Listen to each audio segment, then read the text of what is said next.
Shabbat Shalom, happy Sabbath, brethren, and welcome to a short announcement prior to our Sabbath service for this 8th day of the 12th month on God's Holy 2024 on the pagan Roman calendar. And I'm going to check while I'm talking to you and just quickly see if we made it on Facebook this morning. Last night, if you were tuned in on our homepage at cogtv.org or sabbath.tv or on YouTube, you saw me making mention that we weren't showing up on Facebook. I didn't get an indication that our live signal got through. And this, let's see. Yeah, now here's the Sabbath service page. And I'm testing by going through a hotspot on my cell phone, because after I was able to live stream to YouTube on our own homepage, cogtv.org and sabbath.tv, I was able to upload the archive link to YouTube onto our website on the archive video page, but I was not able to do anything else. The modem, then I lost the internet entirely, and I called our internet service provider, and come to find out that modem went totally out after our Bible study last night. Totally out. Now, I don't know what happened on Facebook, but I called them. They made a reservation. Didn't have to pay any money, so I wasn't buying and selling today. But I was able to run over. They made a reservation for me as soon as the office opened this morning. Took the old modem in. They got me a brand new one. You can see it's still here in the packaging. But I'm not able to just plug it in. I have to get on the phone with them, and they have to do all kind of settings. I wanted to come on, though, and let you know what happened, let you know we will be on about an hour from now, or I tell you what, I'll set a time.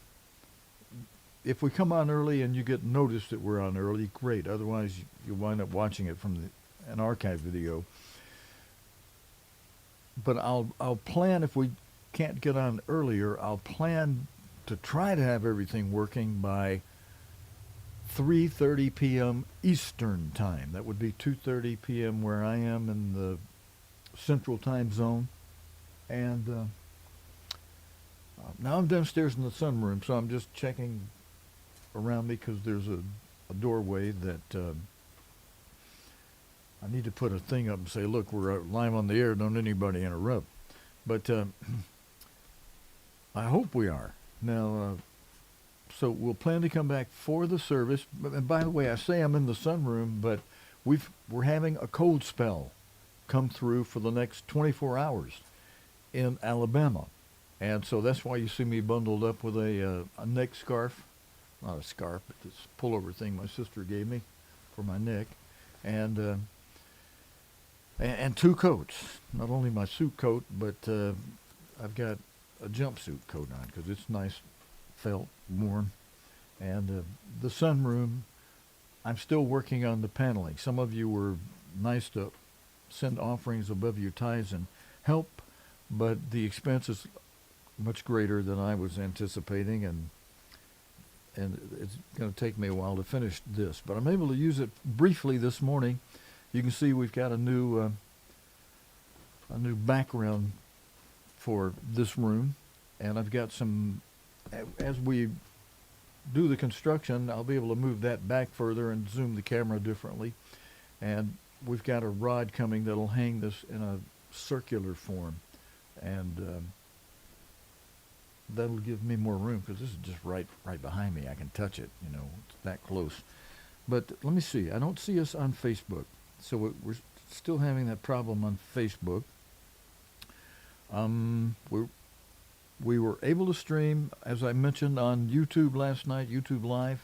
There is an archive there. We were able to stream on the home page of our website at sabbath.tv and cogtv.org. And if you go to the home page at our website and press the archive video button, if you were trying to watch, those of you who are regulars on Facebook, if you were trying to watch last night, you didn't find us, that's why I encourage you, check out our website once in a while, our homepage. Right below the banner, there's a little window, and when we are live streaming, our live stream signal comes right through that window. Nothing you have to do. You might have to tap the speaker button to hear the audio, but otherwise, boom, it's just right there on the website. We did get through on YouTube because I've got the archive video from last night was thankfully preserved by YouTube for us. And so I've got a link to that YouTube archive on our website on the archive video page. Just press the menu button that says archive of videos, and the first entry, the last live stream we had, is right at the top. And it's in the purple button that says latest live stream for Sabbath service type things, Bible study last night. So that's there for you. And let me see. Now, I'm not seeing us on Facebook again. I don't know what's happening there. I got to contact somebody and try to find that out. All right. With what I've been building and doing, brethren, the ministry funds and my own funds are rather tight. And I noticed one of our YouTube is saying our premium thing, our bill didn't go through last night, that they automatically tried to bill. So I got to move some money around and cover that. I'm wondering if some of our advertising on Facebook might not have gone through. I pay them so that they make sure we're on Facebook, but we're not on there last night. We're not on there right now. What I'm going to do while we're live, this is kind of an opportunity for me to test this. I'm going to go to our homepage on cogtv.org. So let me open that up. And again, this is the 8th day of the 12th month on God's calendar. While I'm bringing up our homepage, we'll do some arithmetic. If this is first week in the 12th month, we've got 3 more weeks to go in the 12th month. All of the 13th month, this is an extended year. It's also a leap year on the Roman calendar. The leap years only apply to Roman calendars for that terminology. On the Hebrew calendar, on God's sacred calendar, the 7 years out of 19 that have 13 months are called extended years. They're not leap years. They're called extended years, or the colloquial phrase for it is it's a pregnant year. 13 months this year. So we have 3 weeks to go in this 12th month, the whole 13th month to go, and then 14 days, 2 weeks into the first month before the first feast day of the year, Passover, the Passover memorial service. So what's that? 3 weeks in this month, 4 weeks in next month, and 2 weeks in the first month. So that's 3 plus 2 is 5 plus 4 is 9, about 9 weeks before Passover. So we still have some time to do some examining, finding those malicious, either secret or just stubborn, hanging on type sins that you're going to have to work to get out. You still have time to pitch God and say, hey, I need to stop doing this or that sin that's got a hold of me, and have some time to look at it and say, hey, Father, look, for the last 3 weeks I've resisted that. Now 4 weeks, now 5, now 6.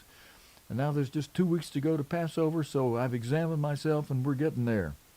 And, and then acknowledge that's a weakness I have and may have even into next year, but I'm examining myself, and I'll be taking the Passover worthily because it's my intent to repent. Maybe there's a good expression for us, intent to repent. I watched a video a little bit yesterday, of a former evangelist who had a real problem with overcoming sin, and he gave a sermon where he talked about repenting. And it was after he had disfellowshipped himself from God's church. And so I wondered, well, have you repented? And we saw later that he was in trouble on television with continuing that sin. So he hadn't at that time. I hope by now, somehow before his death, he did. But some of these things we're going to find out how God accounted it or judged it himself. at the time of the two different resurrections, the first and the second. We don't want to find out about that third. It's not going to be fun to see people in that third resurrection, because you know what's going to happen to them with the lake of fire. All right, what was I doing? I was going to cogtv.org. See if I can open that up. Yeah, there it is. And see if we're coming through on that window. By the way, yeah, we are. I can flip it this way. Let's see. Now you can see there's our banner at the top. And then if we scroll down a little bit, if that's blank, it means we're not live streaming. And because you can see me there, our signal is making it through. And it's actually making it through this cell phone from my new streaming equipment that lets me do a camera and see the screen behind us, the map. And I don't look so gorgeous on this, but hey, I was up late and it's been a hard week, so I am tired. And I'm wearing my Alabama hat while we do this little test broadcast. I worked hard this week, long hours, stayed up to 3 in the morning some nights, so you see it in my face, but you know, that's the way it is. But at least I'm happy to tell you our live stream is coming through on our own homepage. So I don't know what's happening on Facebook, why it's not making there. We're probably, if I've got a recording, it'll be on YouTube, because I'm not recording it otherwise, because I'd be stressing our equipment out while we're just operating off this cell phone, the hotspot through this cell phone. So we're really taxing this little unit. There's some interesting news I want to talk about, but let me look on Facebook again one more time. I know a number of you are in a habit of watching on Facebook, so I'm going to have to put a message on Facebook again saying, I'm sorry, I don't know why we're not coming through. I need to get a hold of some people at Facebook, but as you may know, that's not always an easy thing to accomplish. Now, Sabbath service. I'm going to the Sabbath service page, and if we had succeeded in getting on live, there would be a little window with a live sticker on top of it.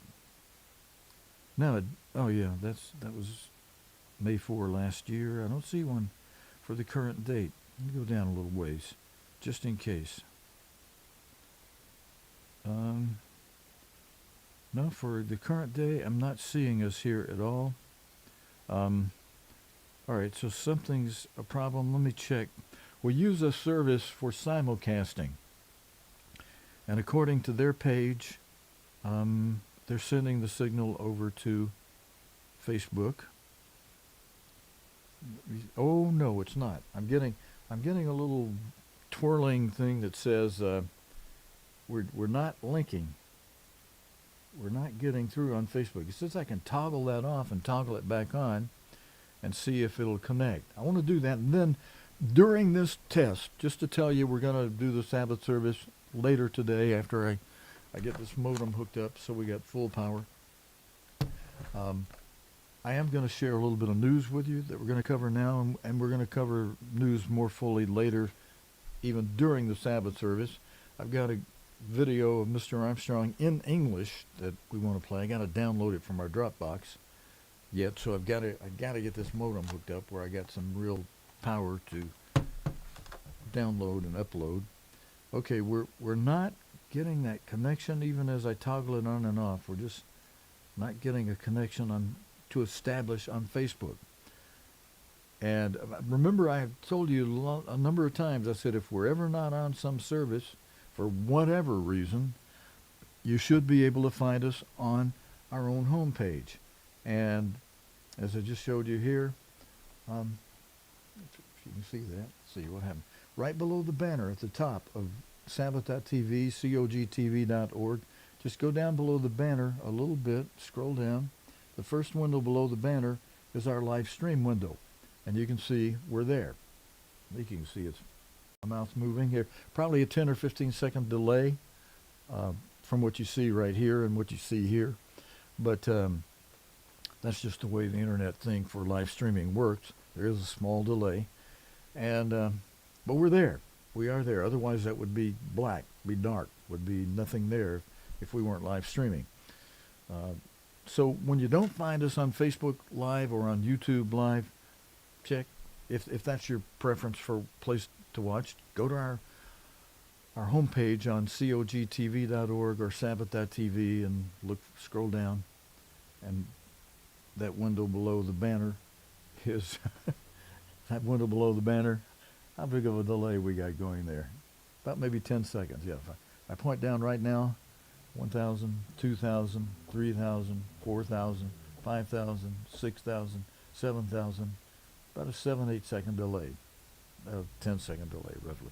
Okay, it'll vary from device to device.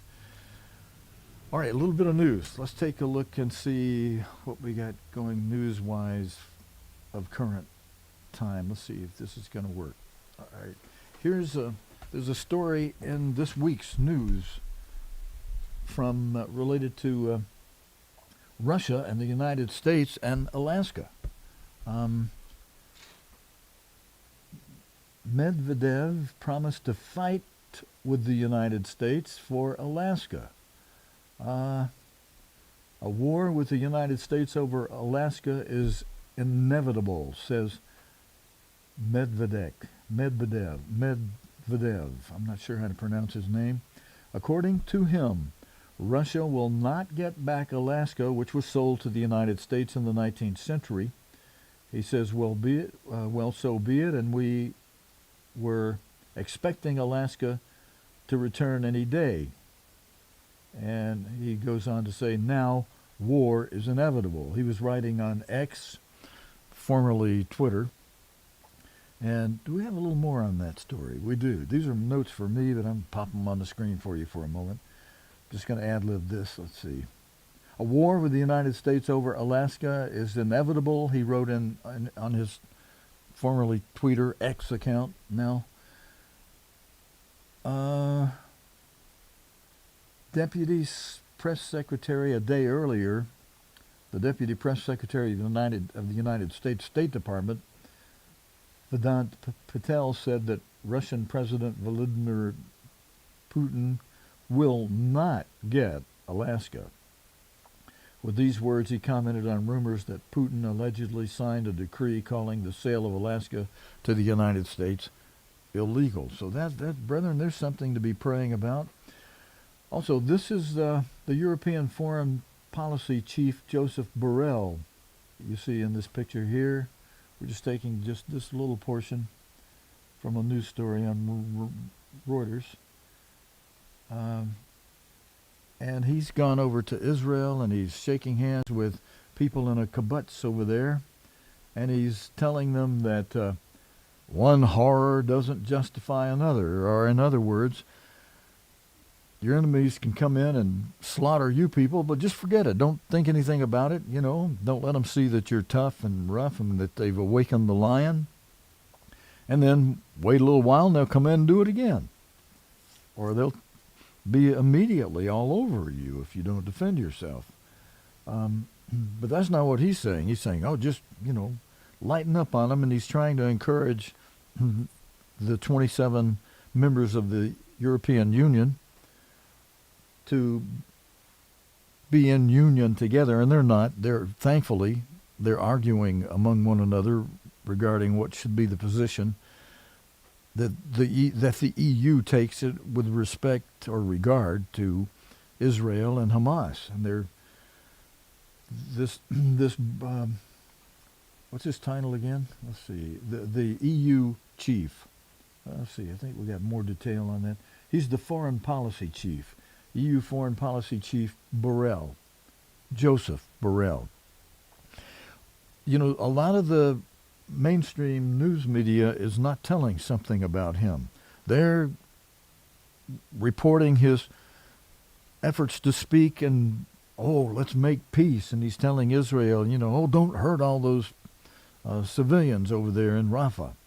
And he's telling them back off, and Israel is trying to be careful about the civilians, but Hamas is the one that puts them in the line of fire, and Israel has a determination to eradicate Hamas, or this problem is going to continue indefinitely into the future.